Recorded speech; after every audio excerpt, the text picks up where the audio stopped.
Assalamualaikum warahmatullahi wabarakatuh. Tonton Fahriza Nora Official. Subscribe, like, share, and comment. Assalamualaikum warahmatullahi wabarakatuh. Assalamualaikum warahmatullahi wabarakatuh.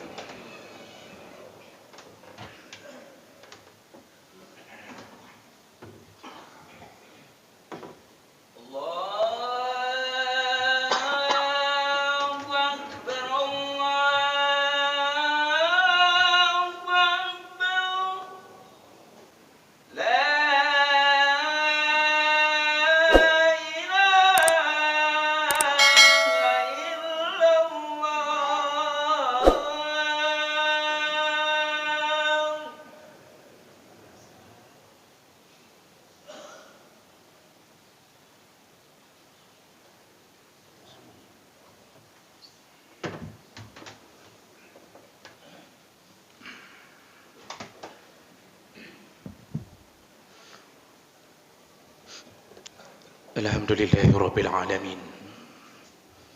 Wa bi ni'matihi tatimmu shalihan. Asyhadu an la ilaha illallah wahdahu la syarika lah. Wa asyhadu anna Muhammadan 'abduhu wa rasuluhul karim.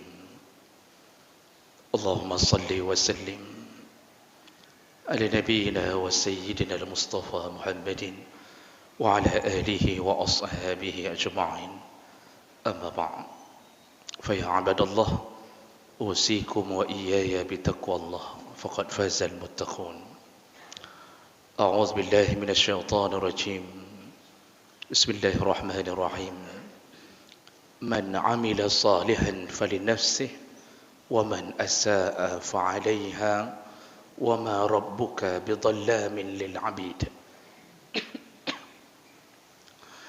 صدق الله العظيم. Segala puji bagi Allah, kemudian salawat dan salam pada Rasulullah, pada keluarga dan seluruh sahabat-sahabatnya. Jemaah Jumaat, bapa-bapa, para guru-guru kami yang Allah muliakan insya-Allah. Tidak sampai seminggu lagi kita akan berhadapan dengan tamu yang Allah kirimkan untuk memuliakan hambanya. Dan orang-orang yang merindukan surga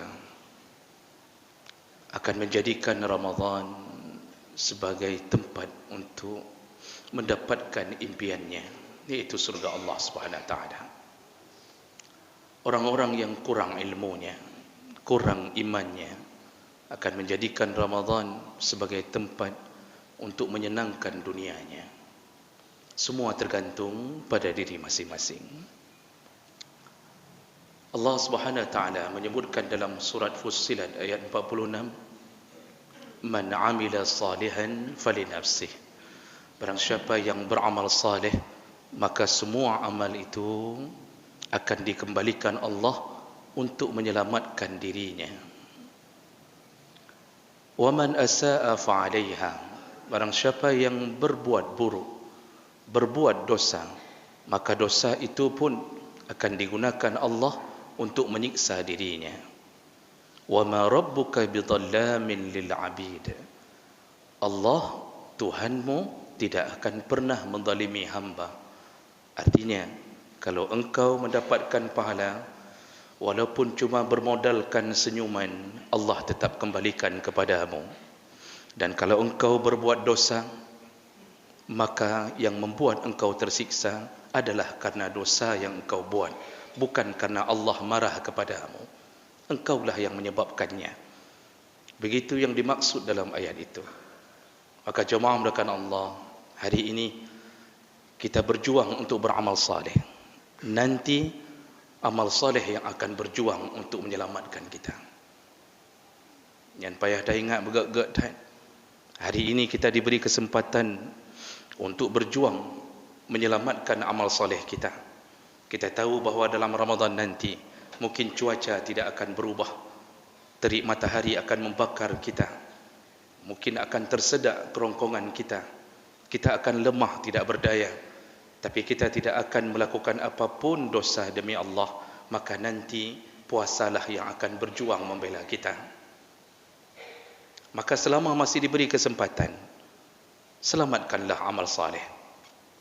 Jemaah melakukan Allah, banyak dalil yang menyebutkan bagaimana perjuangan amal saleh kita bermula dari semenjak kita sakaratul maut, dikuburkan di alam barzah, dikuburkan di alam kubur, ruh telah berada di alam barzah, kita bangkit ke padang mahsyar, lalu kemudian kita dibebaskan dari api neraka, lalu kita melenggang ke dalam surga. Itu berkat salah satunya selain daripada ridha Allah adalah amal saleh yang membuat Allah ridha, dan mereka berjuang untuk itu. Puasa Ramadan adalah salah satu amal yang akan habis-habisan membela kita dari hari kita dikuburkan Allah Subhanahu wa taala. Ketika kita berada di alam kubur nanti, Rasulullah sallallahu alaihi wasallam menyebutkan dalam hadis riwayat Bukhari Muslim, yattabi'ul mayyit salasah. Ada 3 perkara yang akan mengikuti jenazah. Ahluhu wa maluhu wa amaluhu. Keluarganya, amalnya, keluarganya, hartanya dan amalnya. Fayarji'u isnani wa yabqi wahid. Yang 2 pulang kembali, yang tinggal bersama kita hanya 1. Fayarji'u ahluhu wa maluhu. Nanti yang akan kembali adalah keluarga kita, lalu harta kita. Yang tinggal siapa? Amaluhu, yaitu amal salehnya. Isteri kita kembali ke rumahnya, anak-anak kita kembali ke rumahnya. Semua harta untuk membawa kita, mulai dari mobil yang akan mengiringi pemakaman kita, semua kembali ke rumah. Tidak ada yang meninggalkan satu sandal pun di samping kuburan kita. Semua mereka mengikuti hari-hari seperti biasa. Isteri kita akan melupakan kita. Anak-anak kita pun sudah tidak teringat lagi dengan papanya. Semua teman-teman kita yang sekantor mulai menghilangkan nama kita di bibir mereka. Tidak ada lagi foto kita yang tergantung karena sudah diganti pimpinan. Yang tinggal hanya amal saleh. Dan salah satu amal saleh yang akan membela kita adalah puasa. Disebutkan oleh Ibnu Abi Dunya dalam salah satu asar dari Ka'ab bin Ujrah, dan ini disebutkan dalam kitab An-Nawadir milik Imam Muhammad Al-Qalyubi. Kata Rasulullah sallallahu alaihi wasallam, nanti ketika hari pertama kita dikuburkan, lalu datanglah setelah melewati pertanyaan-pertanyaan, datanglah malaikat azab sebagai penguji kita. Lalu dia datang min qibali rijlaih, dia datang dari arah kaki. Lalu berkatalah kaki, pergilah, kata kaki. Kenapa? Laqad tala al-qiyam fid dunya fi salatihi alaihima. Kaki inilah dulu yang berdiri menegakkan salat. Jangan engkau dekat ke sini. Lalu malaikat azab mendekat ke arah kepala, min qibali ra'sih. Lalu bahagian kepala mengatakan, pergilah. La sabila lak. Tidak ada jalan untukmu untuk mengazab di sini. Kenapa? Kepala inilah dulu yang telah tawala alaihi dham'a, yaitu telah menahan dahaga. Di kepala inilah kerongkongan menahan dahaga demi Allah Subhanahu wa taala, yaitu berpuasa di sepanjang harinya. Pergilah dari sini. Malaikat azab lalu menuju ke arah badannya, punggungnya. Lalu punggung berkata, jangan engkau datang dari sini, karena inilah badan yang dulu berjihad. Inilah badan yang menahan jejak kaki untuk melangkah ke haji, pergi umrah. Inilah jihadnya, pergilah engkau dari sini. Lalu dia datang min qibali yadaih, dia datang dari arah tangannya. Lalu tangan berkata, tidak ada jalan untukmu di sini. Tangan inilah yang dulu disibukkan dengan bersedekah. Kemudian setelah itu barulah Allah mengatakan, selamatlah wahai hambaku, tidurlah dengan tenang, bergembiralah sampai datangnya kiamat. Puasa membela kita, jemaah melakukan Allah Subhanahu wa taala. Ada salah satu kisah yang ditemukan dalam beberapa kitab, yaitu Sufyan Ats-Tsauri, salah satu tabi'in, menceritakan bahwa beliau sudah lama tinggal di Mekah.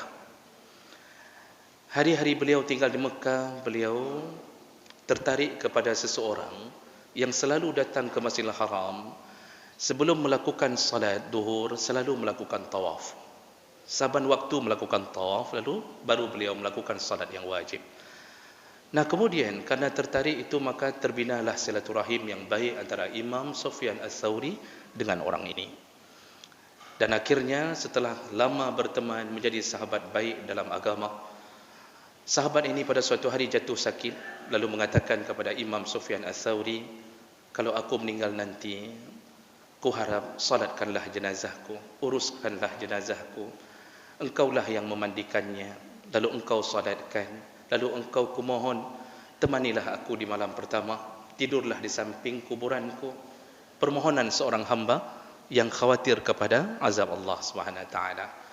Lalu kemudian karena ini sebuah wasiat, maka Imam Sufyan Ats-Tsauri mengiyakan. Lalu beliau tidak lama benar-benar meninggal dunia. Lalu Imam Sufyan kemudian mengamalkan apa yang diwasiatkan. Dia mandikan, lalu dia salatkan, dan karena sudah berjanji menemani di samping kuburannya, maka dia tidur di malam itu di dekat dengan kuburannya.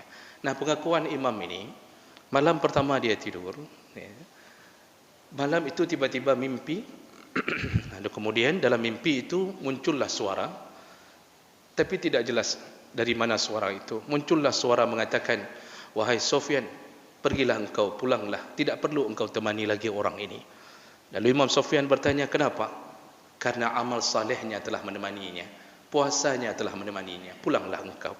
Lalu dia terkejut, berwudu, salat, dan dia tidak melihat dari mana sumber suara. Dia tidur kembali. 3 kali terulang-ulang mimpi yang sama, yang mengatakan pulanglah engkau, tidak perlu engkau temani. Dia telah ditemani oleh puasanya, oleh sedekahnya, oleh salatnya. Barulah hatinya tenang dan mengatakan ini mimpi dari Allah. Maka lalu pulanglah dia, dan dicatatlah di dalam banyak kitab tentang kisah ini.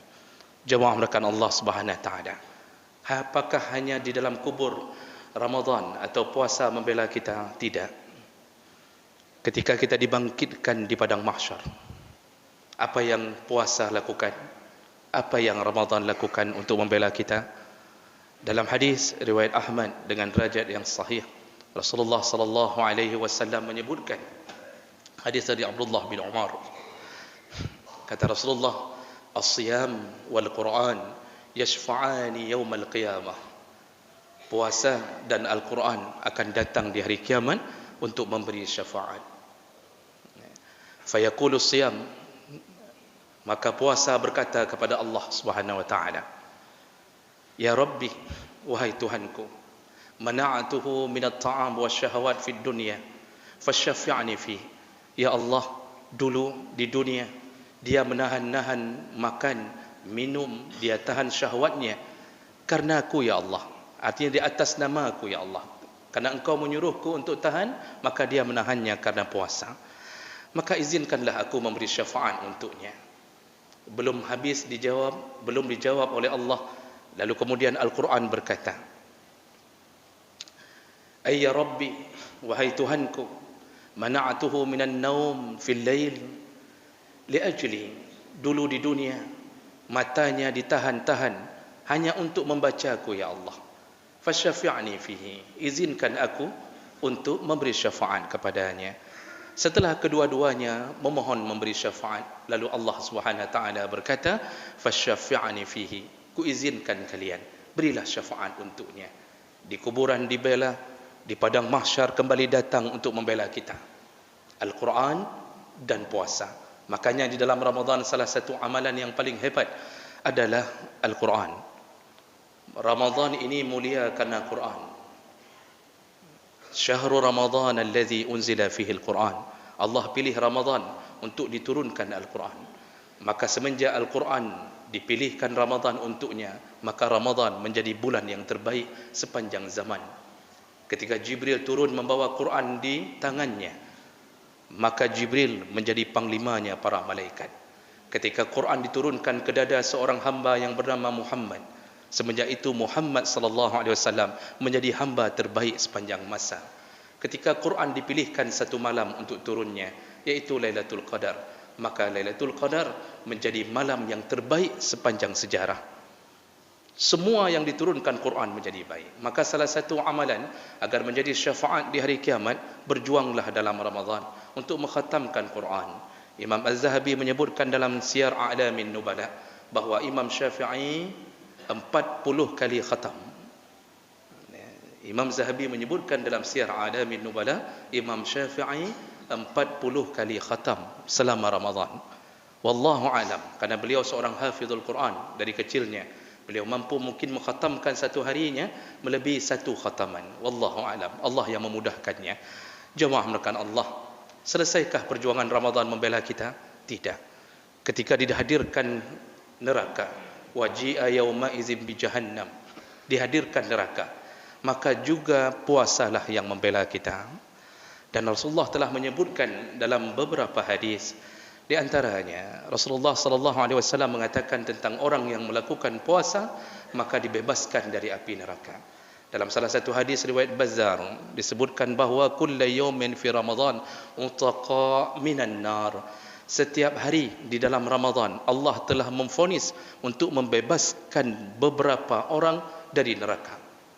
Siapa mereka? Yaitu yang puasa dengan iman dan ihtisab. Setiap hari Allah bebaskan banyak kaum mukminin dari api neraka. Lalu kemudian ditambah dalam hadis sahih yang lain riwayat Ahmad, Rasulullah sallallahu alaihi wasallam juga menyebutkan, man sama yauman fid dunya, barang siapa yang berpuasa satu hari di dunia lillah karena Allah Subhanahu wa taala, ba'adallahu wajhahu 'anil nar 70 khirafan. Allah jauhkan dirinya dengan neraka 70 musim. 70 musim. Sehari puasa dalam Ramadan, ikhlas karena Allah, berharap ridha Allah, tahu Tuhannya Allah, dia berikan hanya untuk Allah, maka satu hari puasa dijauhkan dirinya dari neraka 70 musim. Sedangkan satu tahun itu berganti cuma satu musim, nanti berganti musim yang lain. Artinya 70 tahun Allah jauhkan dari api neraka. Satu hari. Bayangkan kalau kita berpuasa setiap hari karena Allah, betapa jauhnya kita dari kobaran api neraka. Puasa yang menyelamatkan kita dari neraka Allah dengan izin Allah Subhanahu wa taala. Lalu kemudian akhirnya puasa akan terus menjunjung kita sampai masuk ke dalam surganya Allah Subhanahu wa taala. Seorang sahabat bertanya kepada Rasulullah sallallahu alaihi wasallam, "Ya Rasulullah, murrani ala amalin yudkhilanil jannah." Ya Rasulullah, tunjukkanlah aku amal yang bisa memasukkan aku ke dalam surga. Apa kata Rasulullah?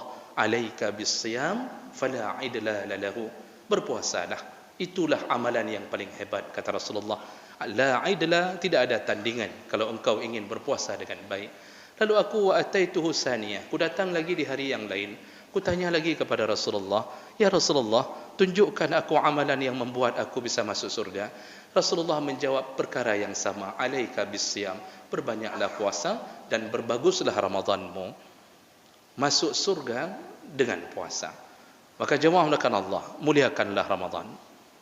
Janganlah masuk Ramadan ini tidak ada ilmu, tidak ada harapan apapun, tidak ada cita-cita apapun. Go puasa katanya, murun-run kita puasa jibit tanya pi tebit. Tidak ada rencana untuk berjuang. Bahkan tidak ada yang nekat agar tarawih tidak tinggal satu malam pun. Maka nanti terbukti, lihatlah malam-malam Ramadan. Mulailah orang meninggalkan masjid.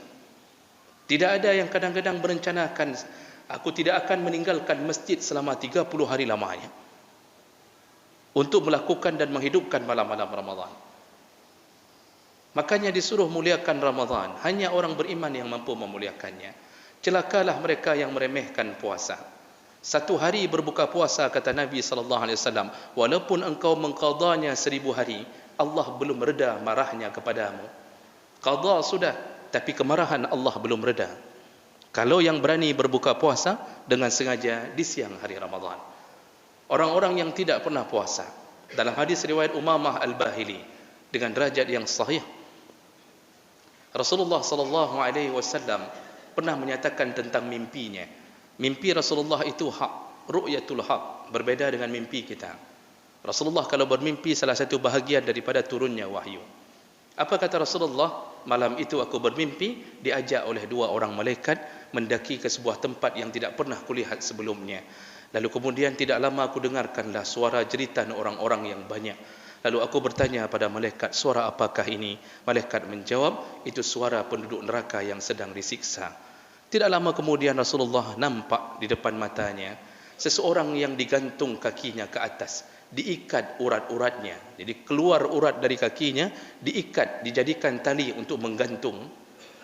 Dan bibir orang itu, rahangnya koyak, robek. Keluar darah dari rahangnya, terus bercucuran darah. Dan orang itu berteriak-teriak menahan rasa sakitnya. Rasulullah bertanya kepada para malaikat, siapakah orang ini? Kenapa dia mendapat siksa ini? Apa jawab malaikat? Inilah orang-orang alladzina yuftiruna fi nahari Ramadan, yaitu orang-orang yang berbuka puasa di siang Ramadan. Artinya sengaja tidak puasa, maka dia akan tersiksa di hari kiamat nantinya. Maka jemaah mulakan Allah, mari berjuang untuk mendapatkan surga Allah melalui salah satu amal yang bernama Ramadan. Dan perlu kita ingat, Ramadan diturunkan Allah untuk memuliakan kita. Allah tidak akan turun derajatnya seandainya manusia dan jin tidak ada yang menghormati Ramadan, karena Allah telah maha tinggi. Hanya Allah datangkan Ramadan untuk menyayangi kita. Maka sambutlah kasih sayang Allah, bersemangatlah. Semoga seandainya Ramadan ini menjadi Ramadan terakhir bagi kita, semoga kita dikumpulkan di dalam surga Allah Subhanahu wa taala. Mudah-mudahan bermanfaat. إن الحمد لله نستعينه ونستغفره ونعوذ به من شرور أنفسنا ومن سيئات أعمالنا من يهده الله فلا مضل له ومن يضلل فلا هادي له أشهد أن لا إله إلا الله وحده لا شريك له وأشهد أن محمدا عبده ورسوله الكريم اللهم صل وسلم على نبينا وسيدنا المصطفى محمد وعلى آله وأصحابه أجمعين أما بعد فيا عباد الله أوصيكم وإياي بتقوى الله فقد فاز المتقون. أعوذ بالله من الشيطان الرجيم. بسم الله الرحمن الرحيم. من عمل صالحا فلنفسه ومن أساء فعليها وما ربك بظلام للعبيد. بارك الله لي ولكم في القرآن العظيم ونفعني وإياكم بما فيه من الآيات وذكر الحكيم وتقبل الله مني ومنكم تلاوته إنه هو السميع العليم.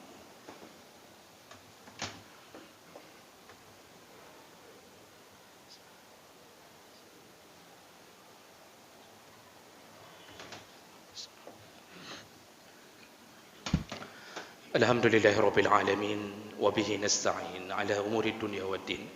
أشهد أن لا إله إلا الله وحده لا شريك له وأشهد أن محمدا عبده ورسوله الكريم. اللهم صل وسلم على نبينا وسيدنا محمد وعلى آله وأصحابه أجمعين. أما بعد فيا عباد الله اتقوا الله حق تقاته ولا تموتن إلا وأنتم مسلمون. أعوذ بالله من الشيطان الرجيم. بسم الله الرحمن الرحيم. إن الله وملائكته يصلون على النبي يا أيها الذين آمنوا صلوا عليه وسلموا تسليما. اللهم اغفر للمسلمين والمسلمات والمؤمنين والمؤمنات الأحياء منهم والأموات وتابع بيننا وبينهم بالخيرات وتقبل يا سميع قريب مجيب الدعوات. اللهم أعنا على ذكرك وشكرك وحسن عبادتك. اللهم بلغنا رمضان، اللهم بلغنا رمضان، اللهم بلغنا رمضان. ربنا آتنا في الدنيا حسنة وفي الآخرة حسنة وقنا عذاب النار. والحمد لله رب العالمين ولذكر الله أكبر والله يعلم ما تصنعون.